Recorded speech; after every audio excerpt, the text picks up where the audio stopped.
Hello everyone, welcome back to another video. Today is the day before Ev's surgery, so we are going to go over her tonsillectomy appointment, preparing for that, why we're doing it, all of that stuff. I do want to note that I'm sorry I look like I'm dying. I had a really tough night with like anxiety, and I had a panic attack in the middle of the night, and then the kids were taking turns getting up from like 2 until forever. So I pretty much have been out of bed since 2. And I've had a migraine just all day. My POT symptoms are really bad.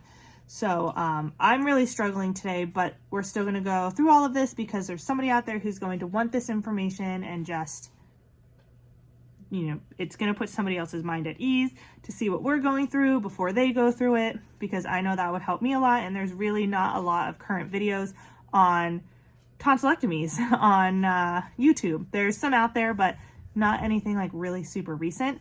So to give you an update, or I guess a brief introduction, our daughter Everly is going in for her tonsillectomy tomorrow. We have to be there at 8 a.m. She is not doing it in a hospital. This is a surgery center that is dedicated to doing things like this. So we saw our ENT, and then our doctor does the surgery at the surgery center, which is a big medical building that's right next to his office. You can do blood work. It's where you get ultrasounds if you're pregnant. There's a cancer center in there. There's all kinds of stuff. So we're not having this done at the hospital.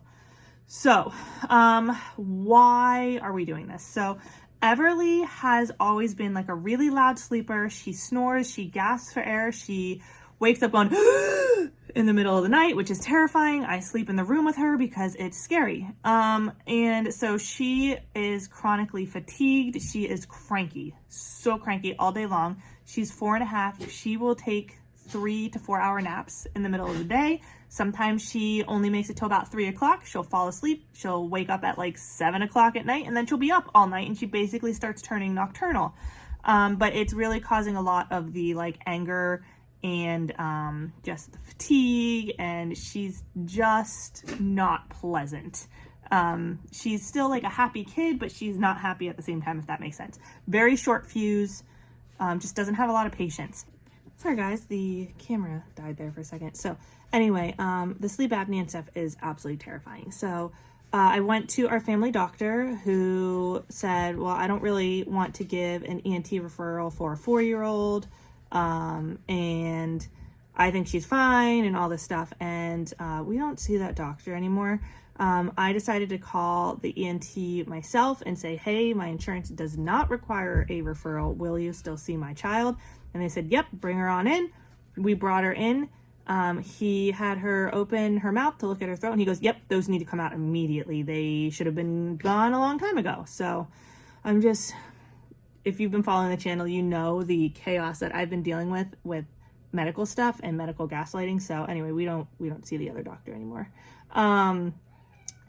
And yeah, so we scheduled this. It was supposed to be in October. We went through the pre-op where we did all this stuff. She ended up catching COVID, and her lungs just were not cleared up in time to do the surgery. So we had to postpone it until tomorrow, which then about a week ago, my oldest daughter got strep, and we're like, oh my gosh, we're gonna have to cancel this again. Thankfully, the doctor put her on amoxicillin, and she wouldn't really take it. We did get a chewable, and she's taking about half a dose of the chewable. She's supposed to be taking 2 tablets. She'll only take 1 at a time, but it's the best we can do. So we're doing that. She has not shown any symptoms of strep, and nobody else in the household has shown symptoms of strep about a week later. So I think we're in the clear, but she's still going to take those tablets just in case. So if you are worried about your kid picking up something, definitely see if you can get antibiotics for them the week before.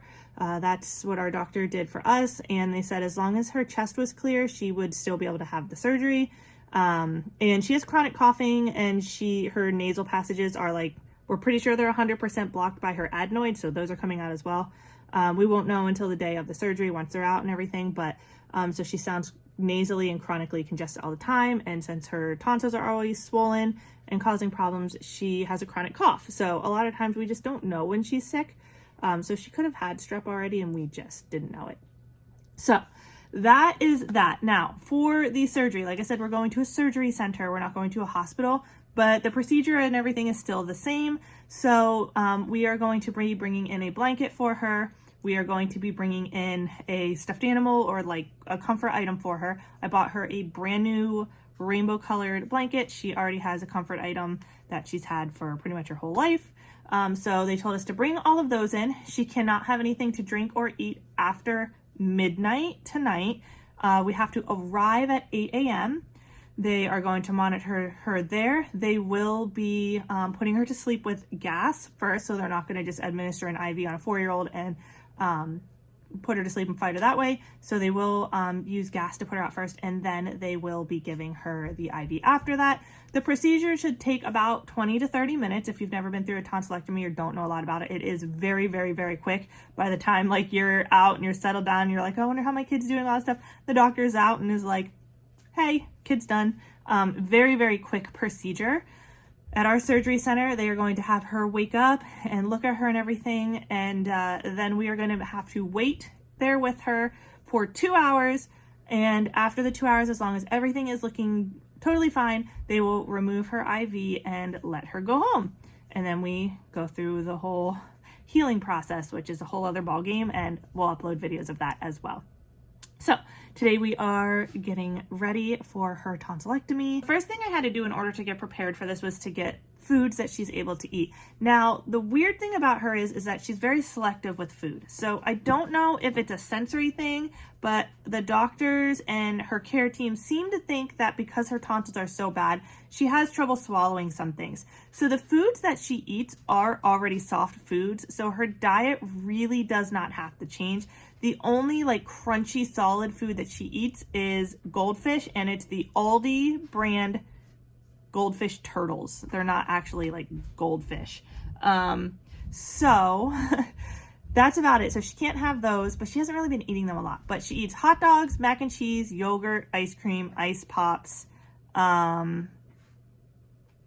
pancakes, like, and fruit. She'll eat like strawberries, blueberries, and grapes. That's pretty much her entire diet. She doesn't eat anything more than that.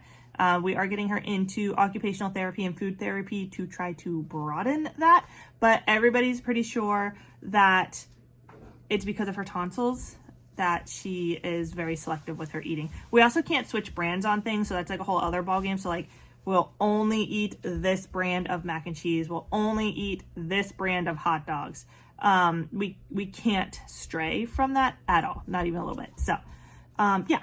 Then the next thing is we had to go out and we had to like buy all that stuff. I did buy some ice pops. We're freezing the ice pops overnight tonight, and we should have those for tomorrow.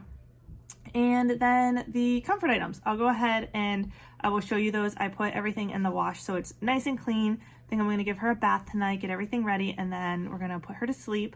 And hopefully she'll sleep until we have to wake her up. I don't want her waking up in the middle of the night. That's the thing with her though, is that with her tonsils, waking her up in the middle of the night, if she wakes up at like 1 a.m., she wants a snack, and then she wants to drink her water, and she wants to play on her iPad, and like all kinds of stuff, and then she doesn't go back to sleep. So I'm hoping that tonight is one of those nights where she sleeps the whole way through the night. We can just pick her up at like 7:30, put her in the car, and drive there and not have any problems. Because for a 4-year-old, trying to explain to them like, hey, you can't have food, you can't have water, they don't understand. And I feel so guilty already. Like, it's just one of those things. It's like she has to do it. I'm doing what's best for her and for her health, but I feel so guilty because she doesn't understand that. This is that blanket I was telling you guys about. I got it at Walmart. It's just a $3 blanket, but we thought she would like it because she loves rainbow colored things. So I got her this just as a new comfort item. And then I think her number one comfort item might actually still be in the basement, so I need to go find that. I have an Elsa and Anna water bottle that I'm going to go ahead and add into our pile.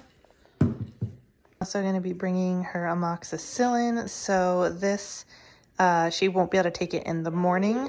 So she's going to probably take it later on if they want her to, but I'm going to bring it so we have it. And we're going to bring your iPad. Yeah, for your tonsils, right? Yeah, because I love my stuff. Oh my god, we won't put to touch that.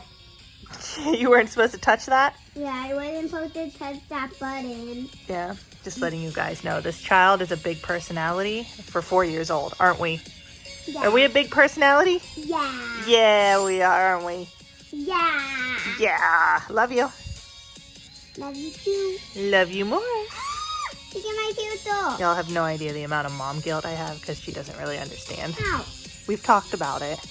Ow. That she really doesn't fully understand, and I feel bad. Like, she has to do it health-wise, but oh my goodness, I feel so bad. She's gonna feel like crap.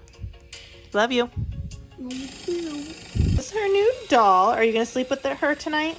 Yeah. Okay, so we're gonna be bringing that, and we're gonna be bringing that, of course. By the time that you see this video, the surgery will have been done for a full day. I am releasing this the day after her surgery, so hopefully everything went well for us, future self.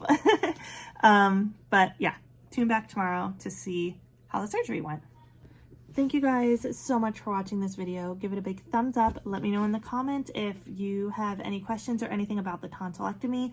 Like I said, by the time this video is out, the tonsillectomy will have already been over. So if you leave a comment now, the day that this video is released, I will be able to respond back with any questions you might have about it because it will have already happened. And like I said, tune in tomorrow for the full tonsillectomy surgery and how everything went. And I will see you guys in the next one. Give it a big thumbs up, hit that subscribe button. I'll see you guys next time. Bye guys.